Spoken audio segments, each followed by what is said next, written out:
Mas é o seguinte, né, Ana Paula? Porque a gente está vendo aqui um castelo de erros. Vale lembrar, essa ação penal não poderia existir porque não poderia ter havido a denúncia, porque não poderia ter havido o relatório da Polícia Federal, já que o inquérito que deu origem a elas teve o pedido de arquivamento feito pelo Augusto Aras.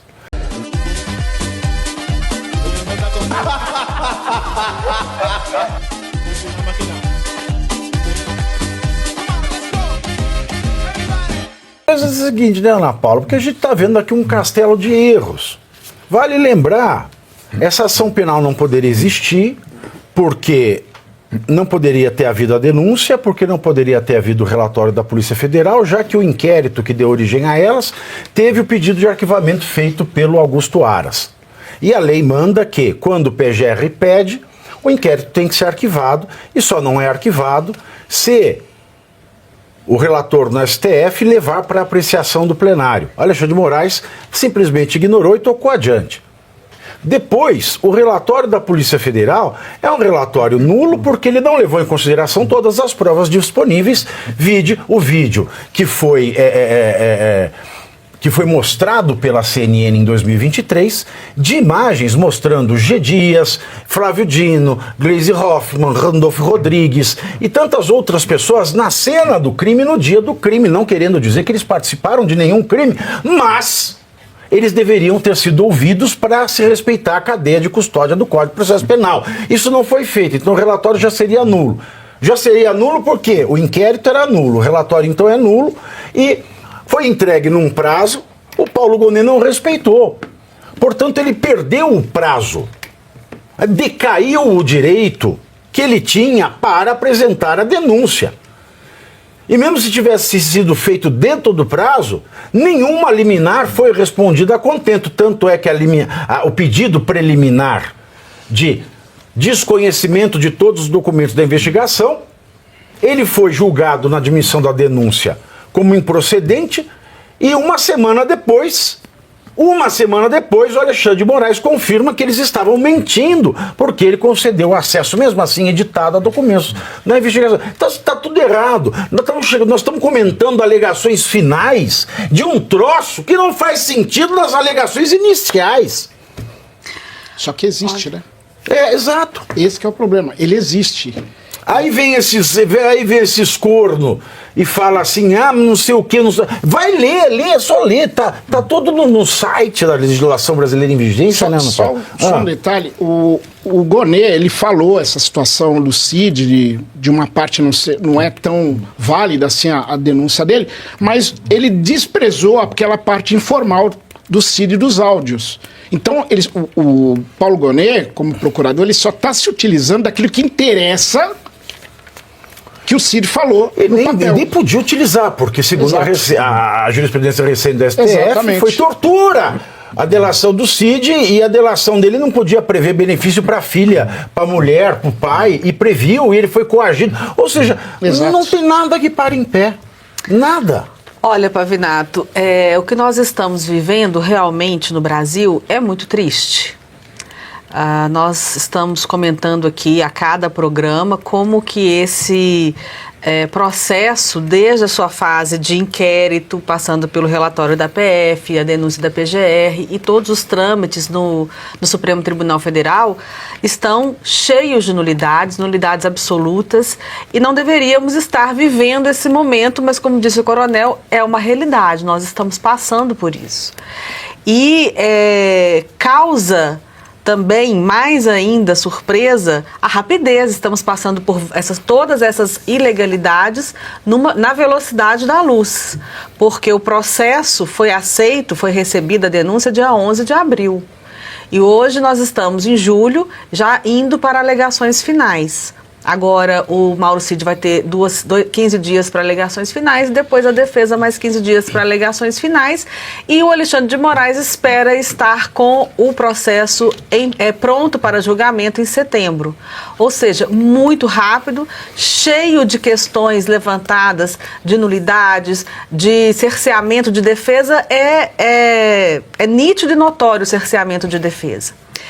E o que mais me chama atenção no relatório da PGR é justamente as palavras do Gonê em relação às razões pelas quais ele está pedindo que o Mauro Cid não tenha o benefício conforme inicialmente acordado.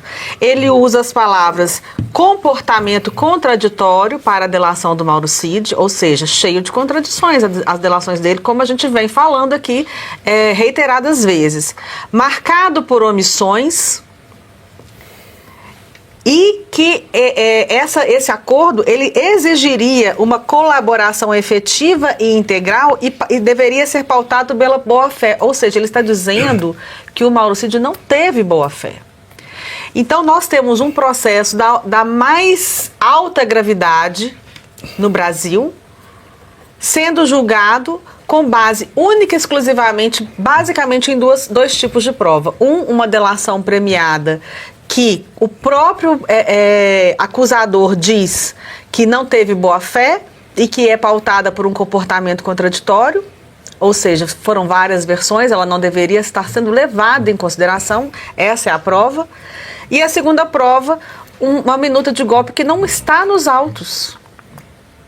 Continuamos sem ter a minuta de golpe. O advogado, acho que foi o Sebastião que pediu ao Alexandre de Moraes, e o Alexandre de Moraes respondeu que a minuta iria chegar no tempo oportuno, no momento certo. Acho que foi a palavra que ele usou, momento certo. Depois do julgamento vai aparecer. Então, nós temos um julgamento já pré-julgado, porque nós já sabemos o resultado, que está sendo baseado nessas duas provas, uma delação premiada cheia de contradições e com 9 versões no mínimo e uma minuta de golpe que não existe, que pelo menos não existe nos autos, porque num julgamento o que existe é o que está nos autos. Mas não tinha de ter autos. Eu falo e repito e insisto aqui.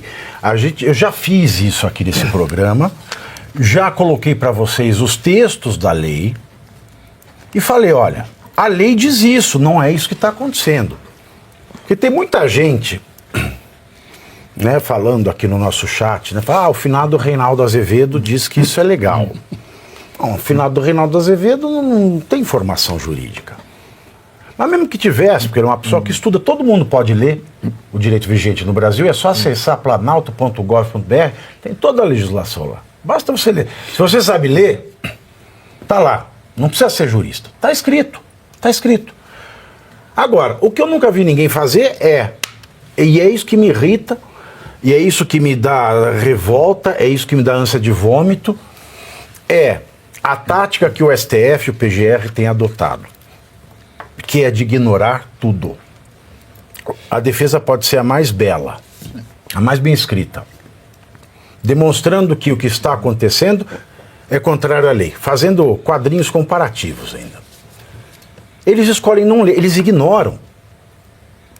Você veja, a Peppa lá da Globo News. Ela vem e fala o que quer, não lê nada, e é isso aí, é tudo briefing oficial. Agora, a gente pega a amostra, olha, é ilegal por conta disso, e eles ignoram. E vão continuar assim. Só para finalizar, eu queria dizer isso. No final das contas, quando a gente pega toda essa análise, como você falou aí agora, a conclusão que a gente chega, que nós já tínhamos, é reiterando aí as palavras do próprio presidente Trump na carta dele. É uma caça às bruxas, é uma perseguição política. Eu também não é caça às bruxas porque a Carmen Lúcia está aí. Infelizmente, nós estamos vivendo esse momento no país. Pavinato, essas alegações finais do Paulo Branco Gonê, do PGR, 517 páginas da mais pura peça de ficção científica mal desenhada que eu já tive a oportunidade de ler, condenando ou pedindo a condenação de Jair Bolsonaro aí como chefe da pseudo-trama golpista há 43 anos, a despeito de todos os furos jurídicos que você já relatou aqui e, na minha opinião, foram relatadas por você que, na minha visão, é um dos maiores juristas que o país tem hoje, professor de direito, elas são, aspas, irrelevantes, e vou te dizer por quê. Existe uma narrativa política o julgamento é político. E é por isso, Pavinato, que a despeito desse queijo suíço, que é essa peça de tanto buraco de erro jurídico, desde o princípio até as alegações finais, são ignoradas, são tratoradas, porque é um julgamento político, porque querem, e eu acho que vão prender Jair Messias Bolsonaro. Essa fotografia do Bolsonaro sendo preso é uma fotografia que, na minha opinião, o ministro Alexandre de Moraes quer ver. Mesmo que uma semana depois, um mês depois, ele vá para uma domiciliar, mas a condenação desse núcleo, nessa peça ficcional de um pseudo-golpe, como diz o Bolsonaro, com pipoqueiro, com vendedor de picolé, é política, é estritamente política. Vai ter uma discussão aqui, outra ali, mas é o caminho que foi criado para levar Jair Bolsonaro para a cana. É isso que eles querem, e eles vão a despeito das peças da defesa, a despeito da opinião de pessoas e juristas respeitadíssimos, a despeito do posicionamento e da carta do presidente, do maior líder deste planeta, o presidente norte-americano, nesse caso hoje, Donald Trump, a despeito de qualquer coisa. Eles vão caminhar com isso até a prisão de Jair Messias Bolsonaro, até essa fotografia ser estampada nos jornais aí que republicam o interesse do governo atual. Na minha opinião, é simples assim. Então você vai apontar 1 milhão de erros, outros grandes juristas brasileiros e internacionais vão mostrar 1 milhão de erros jurídicos, vão ser completamente ignorados, vão pedir para os advogados de defesa calarem a boca e nós vamos seguir com esse julgamento político até a prisão de Jair Messias Bolsonaro. Porque essa é a dobra de aposta, né? Sim. Quando veio a carta do Trump, e o Trump reafirmou, o governo norte-americano reafirmou ontem que essa sanção tributária que está para ser imposta no Brasil a partir do dia 1º de agosto, ela se deve em razão da conduta autoritária de Moraes e Lula. E a dobra de aposta, que a gente fala, eles não recuam, eles dobram a aposta. A dobra de aposta agora é Bolsonaro preso, não é? Eles não têm como recuar. Não há mais como recuar. Porque a quantidade de erros, crimes, ilegalidades que foram cometidas são tão grandes que não há como eles pedirem desculpas. E agora está numa situação que é uma estratégia de ação direta, é massa contra massa, e eles vão até o final para verificar quem resiste mais. Essa é a razão pela qual eu particularmente detestei a ação do Trump, mas foi necessária e eu agradeço o que ele fez. Porque, de alguma maneira, obrigou as lideranças políticas dentro do Brasil, da direita, e a esquerda deixa de lado, porque a esquerda já sabe o que vai fazer, mas da direita, a tomarem uma decisão para dizer, nós temos que arranjar uma solução interna. Como Maquiavel sempre dizia, no ciclo das formas de governo. Sai do mais perfeito e vai chegando ao mais imperfeito. Só que quando o ciclo se completa, ele não é renovado. Essa sociedade deixa de existir. Ou ela é tomada por outra, ou ela se fragmenta em conflitos internos. Porque essa sociedade mostrou que ela não presta para existir, porque os seus líderes não prestam para liderar. É isso que tem. Mas é um dado interessante, Pavinato. Eu vou pegar, Coronel, obrigado por aquilo que o senhor falou, porque o senhor foi de uma grandeza poética para falar a realidade do sistema político e do problema político que nós vivemos. Quando o Pavinato falou, por que, afinal de contas, se comemora uma revolução que foi derrotada? Aí é que está o detalhe. Quando o coronel falou, é que há derrotas que ocorrem sem que com isso você perca a sua honra. A vitória veio logo em seguida.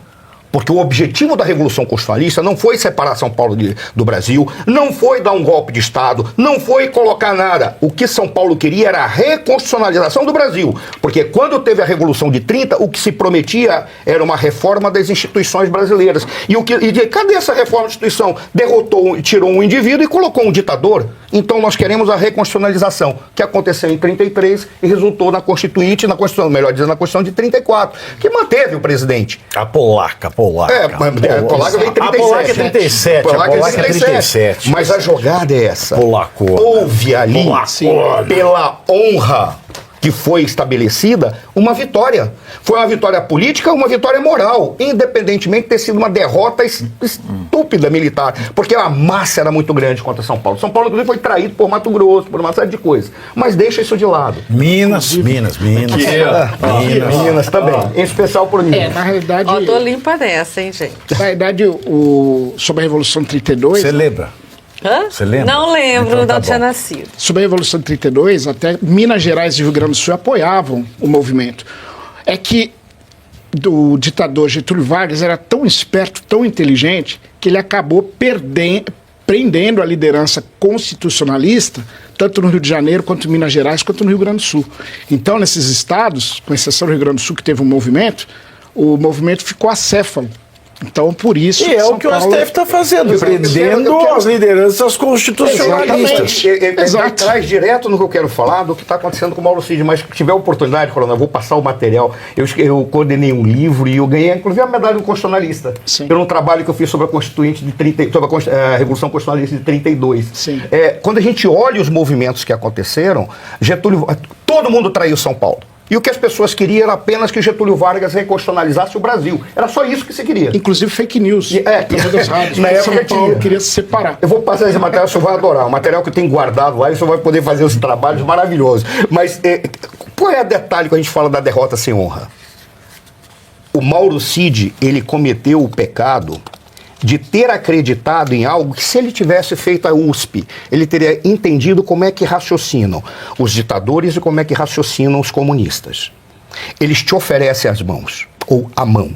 Não é para te dar de comer. Ele te oferece a mão para que você fique preso na mão deles. Sim. O problema é que, na primeira oportunidade que eles têm, eles não simplesmente dizem assim, a partir de agora você vai ocupar um outro local. Não, não, não. Eles te esmagam. Porque eles não esquecem o risco que é você continuar vivo. Foi aí o erro do Mauro Cid, com todo respeito. O Mauro Cid, e aí ele optou pela desonra, a dizer, eu vou fazer uma delação premiada para salvar a minha família e salvar a mim mesmo. Talvez ele chute o pau do barraco agora. Talvez ele chute, mas ainda assim, tudo o que ele produziu só terá sentido histórico, mesmo positivo para a oposição brasileira, se essa chutar o pau da barraca possa significar a nulidade de um processo que não tem como anular. O Ricardo foi muito claro, é um processo político, isso não é mais. Não tem como anular porque já é nulo. É que não tem, é força política contra força política. Só para encerrar, tem Nós um vamos dado. voltar nesse assunto com o senhor. Eu vou voltar neste assunto com o senhor. E você aí já está preparado para ter todos os argumentos para dizer que Marx não foi um cara legal, para dizer que o comunismo não é um lugar para diversidade, para desmontar essa grande fake news histórica da esquerda, que é repetida por nossos professores de história, de geografia, de sociologia, que é repetida nas universidades, que é repetida nos livros. Está preparado para dizer por que Marx não era um cara legal e por que todo marxista raiz também não é, e porque o comunismo é terrível. Você já leu Nos Anais de Marx? Pois é, aqui nesse livro você vai encontrar tudo o que você precisa saber para responder aquele sabichão que diz que Marx é um cara legal. Pois não é. Leia agora Nos Anais de Marx, a trolha do comunismo transviado para encaçapar idiotes. À venda em todas as livrarias do Brasil, pelo site ou nas lojas físicas. Não deixe de ler.